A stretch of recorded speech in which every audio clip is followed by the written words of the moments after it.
السلام علیکم، بول نیوز کے ساتھ میں ہوں افشین قریشی۔ ہیڈ لائنز آپ نے جانے، بلیٹن کا آغاز کریں گے۔ ملک بھر میں آج یوم پاکستان جوش و جذبے کے ساتھ منایا جا رہا ہے۔ اسلام آباد کے شکرپڑیاں گراؤنڈ میں مسلح افواج کی ولولہ انگیز پریڈ ہوئی۔ سعودی وزیر دفاع شہزادہ خالد بن عبدالعزیز تقریب کے مہمان خصوصی تھے۔ چین اور برادر پڑوسی ملک آذربائیجان کے فوجی دستے حصہ تھے۔ پاک فضائی کے طیاروں نے معزز مہمانوں کو سلامی پیش کی۔ یوم پاکستان کی خصوصی تقریب نے ہر دل کو جوش سے بھر دیا۔ مسلح افواج کے کمانڈر ان چیف صدر مملکت آصف علی زرداری پریڈ گراؤنڈ پہنچے تو وزیر اعظم اور مسلح افواج کے سربراہان نے ان کا استقبال کیا۔ صدر مملکت نے پریڈ کا معائنہ کیا اور سلامی لی۔ یوم پاکستان کی تقریب کے مہمان خصوصی سعودی وزیر دفاع شہزادہ خالد بن عبدالعزیز تھے۔ پاک فضائیہ کے طیاروں نے معزز مہمان کو سلامی پیش کی۔ چین اور برادر پڑوسی ملک آذربائیجان کے فوجی دستے بھی پریڈ کا حصہ تھے۔ تقریب میں دوست ممالک کے سفیروں اور دیگر معزز مہمانان کی بھی بڑی تعداد موجود تھی۔ عوام کی کثیر تعداد نے بھی پریڈ دیکھی اور فوجی دستوں اور پاک فضائیہ کی کارکردگی کو خراج تحسین پیش کیا۔ صدر مملکت آصف علی زرداری کا کہنا ہے دہشت گردوں یا کسی گروپ کی جانب سے پاکستان کو غیر مستحکم کرنے کی کسی بھی کوشش کو برداشت نہیں کیا جائے گا۔ یوم پاکستان کی تقریبی خطاب میں ان کا کہنا تھا، ہم بھارت کے تمام غیر قانونی اقدامات کی مذمت کرتے ہیں۔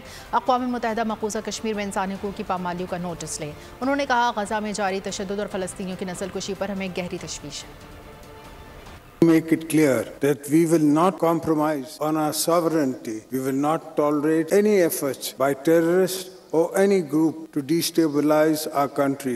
In our region, one of the main reasons for instability is the Indian illegal occupation of Jammu and Kashmir. Ask the international community to ensure the implementation of UNSC resolution on Kashmir. Humanitarian catastrophes unfolding in Gaza, we appeal to the international community to take measures to ensure that the killing of innocent Palestinian people is immediately halted.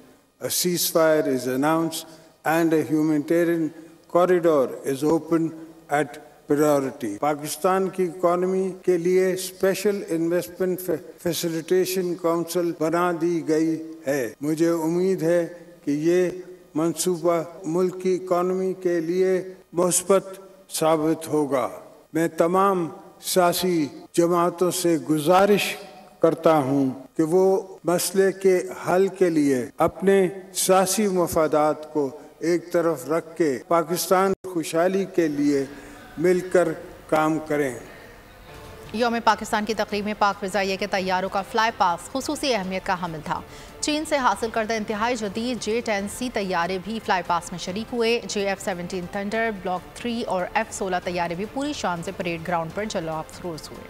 یوم پاکستان کی تقریب پر پاک فضائیہ کے طیارے چھائے رہے۔ تقریب کے آغاز پر J-10C، JF-17 تھنڈر، F-16 اور معراج طیارے پریڈ گراؤنڈ سے گزرے اور معزز مہمانوں کو سلامی پیش کی۔ بعد میں فلائی پاسٹ کا خصوصی مظاہرہ ہوا۔ طیاروں نے ایسے کرتب دکھائے کہ شرکاء نے دل تھام لیے۔ 15 اسکواڈرن کے J-10C طیارے فلائی پاسٹ میں خصوصی توجہ کا مرکز رہے۔ طیارے نے بولنگ اور عمودی پرواز کا شاندار مظاہرہ کیا۔ JF-17 طیارے نے کم رفتار پر پرواز برقرار رکھنے کا شاندار مظاہرہ پیش کیا۔ F-16 طیاروں نے بھی اپنی صلاحیتوں سے شرکاء کو دنگ کر دیا۔ معراج، F-7P اور شیر دل طیارے بھی فضاؤں میں نمودار ہوئے اور فضاؤں میں رنگ بکھیرے۔ شرکاء نے طیاروں کے ناقابل یقین کرتب اور پائلٹس کی مہارت پر دل کھول کر داد دی۔ یوم پاکستان کے موقع پر سندھ، پنجاب، بلوچستان میں سول اعزازات دینے کی تقاریب ہوئیں۔ کراچی میں گورنر سندھ کامران ٹسوری، پنجاب میں گورنر بلیغ الرحمان اور قائم مقام گورنر بلوچستان عبدالخالق اچکزئی نے مختلف شخصیات کو اعزازات دیے۔ ایوان صدر میں یوم پاکستان پر اعلیٰ ترین سول اعزاز دینے کی تقریب ہوئی، جس میں صدر مملکت آصف زرداری نے پروفیسر اور معروف شاعر انور مسعود کو ادبی خدمات پر ہلال امتیاز سے نوازا۔ صدر نے سینئر سیاستدان راجہ ظفر الحق، سید قائم علی شاہ، بریگیڈیئر سرفراز مرحوم doctor Shamshad, air marshal retired Najeeb Akhtar, doctor Muhammad Amjad Saqib, Salah Uddin Siddiqui کو ہاکی کے شعبے میں خدمات انجام دینے پر، افتخار عارف کو شاعری اور ادب کے شعبے میں خدمات انجام دینے پر نشان امتیاز سے نوازا گیا۔ فواد فواد حسن فواد کو خدمت عامہ، سید طارق فاطمی کو خارجہ امور، احمد شاہ طارق باجوہ کو معاشی خدمات پر ہلال امتیاز سے نوازا گیا۔ گورنر ہاؤس پنجاب میں گورنر بلیغ الرحمان نے doctor Nadeem Javed, professor doctor Kanwal Ameen, Sajal Ali, Jogan Kazim, qawwal Imran Aziz Mian, doctor Shahid Munir, doctor Muhammad Yar, doctor Aamir Saeed, doctor Muhammad Zia اور چیئرمین رویت حلال کمیٹی مولانا عبد الخبیر آزاد کو تمغہ امتیاز سے نوازا۔ گورنر ہاؤس سندھ میں بھی سول اعزازات دینے کی تقریب ہوئی۔ کامران ٹیسوری نے عارف حبیب، سابق چیف سیکرٹری سندھ سہیل راجپوت، مفتی منیب الرحمان، NAD یونیورسٹی سے منسلک ڈاکٹر نعیم اظفر، عزیز میمن، IG پولیس ڈاکٹر سید کلیم امام اور ڈاکٹر مرزا اختیار بیگ کو ستارہ امتیاز، اداکار عدنان صدیقی، قادر بخش مٹھو اور شیما کرمانی کو تمغہ حسن کارکردگی سے نوازا گیا، جبکہ تھر سے تعلق رکھنے والی مائی دھائی کو پرائیڈ آف پرفارمنس سے نوازا گیا۔ قائم مقام گورنر بلوچستان عبد الخالق اچکزئی نے مختلف شخصیات کو اعزازات سے نوازا۔ قائم مقام گورنر نے عبد القدوس بنجنجو، عبد الکریم بریالائی اور لال جان جعفر کو ستارہ امتیاز سے نوازا۔ گلگت بلتستان میں مختلف شعبوں میں نمایاں کارکردگی کا مظاہرہ کرنے والے 10 افراد کو سول ایوارڈ دیے گئے۔ گورنر ہاؤس میں منعقدہ تقریب میں گورنر سید مہدی شاہ نے 10 افراد کو سول ایوارڈ دیے، جن میں تمغہ شجاعت، ستارہ امتیاز، تمغہ بصالت اور پرائیڈ آف پرفارمنس شامل تھے۔ یوم پاکستان کے موقع پر امریکہ اور یورپ کے مختلف شہروں میں خصوصی تقریب منعقد ہوئی۔ نیو یارک میں اقوام متحدہ جنرل اسمبلی کے صدر بھی تقریب میں شریک ہوئے۔ شکاگو، پیرس اور ایتھنز میں بھی پاکستانی مشنز کے زیر اہتمام تقریب منعقد ہوئی، میں پاکستانی اور اہم غیر ملکی شخصیات نے شرکت کی۔ نیو یارک میں اقوام متحدہ میں پاکستان مشن کے زیر اہتمام یوم پاکستان کی تقریب۔ اقوام متحدہ میں مستقل مندوب منیر اکرم نے شریک 40 غیر ملکی وفود کو خوش آمدید کہا۔ ان کا کہنا تھا پاکستان عظیم لیڈر قائد اعظم محمد علی جناح کی کوششوں کی بدولت وجود میں آیا۔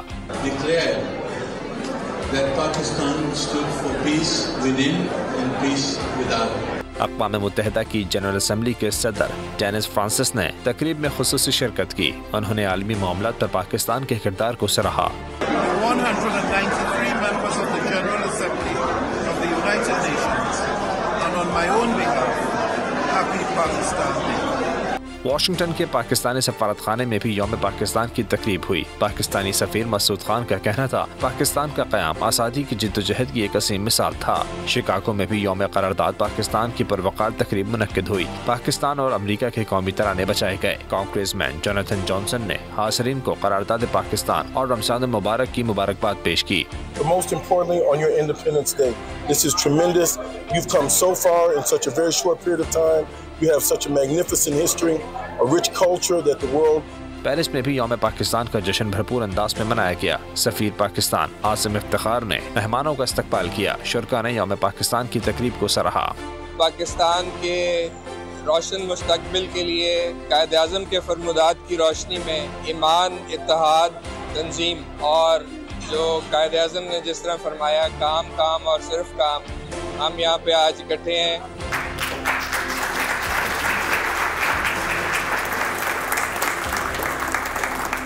یونان میں پاکستانی سفیر عامر آفتاب قریشی کی جانب سے خصوصی تقریب کا اہتمام کیا گیا۔ اس موقع پر مختلف اشیاء کے اسٹالز بھی لگائے گئے۔ Pakistan, about the beauty of the country, about the hospitality, about the biggest asset of the country, which is its people. تقریب میں شریک یونانی پارلیمنٹ کے اراکین نے یوم پاکستان کی مبارکباد پیش کی۔ کاروباری افراد چاہتے ہیں بھارت کے ساتھ تجارت بحال ہو اور پاکستان بھارت کے ساتھ تجارت کھولنے سے متعلق جائزہ لے گا۔ وزیر خارجہ اسحاق ڈار کی لندن میں میڈیا سے بات چیت۔ انہوں نے معاشی مسائل کا ذمہ دار PTI کو قرار دیا۔ کہا PTI حکومت جاتے جاتے کہہ کر گئی تھی کہ بارودی سرنگیں بچھا کر جا رہے ہیں۔ معاشی میدان میں ملک کو 24ویں سے 47ویں نمبر پر دھکیل دیا۔ بولے امریکی سفیر اگر بانی PTI سے ملنے کی درخواست کرتے ہیں تو فیصلہ عدالت کرے گی۔ بزنس کمیونٹی پاکستان میں کافی یہ اپیل بھی کرتی ہے، ڈیمانڈ بھی کرتی ہے۔ ہم سارے اسٹیک ہولڈرز آپس میں بیٹھیں گے اور دیکھیں گے کہ کیا ہم at least to the extent of economic activities and trade اس کو ہم دیکھیں گے کیا ہو سکتا ہے۔ یہ جو لوگ 24ویں معیشت کو 47ویں معیشت بنا کے چھوڑ کے گئے ہیں، انہوں نے پاکستان کی کرنسی کا بھی بیڑا گرک کیا، انہوں نے مہنگائی کو 30s میں اور 20s میں لے گئے۔ Pakistan has suffered a lot in last few years. Why I'm saying this thing? یہ ملک جو تھا وہ 24th گلوبل اکانومی بن چکا تھا۔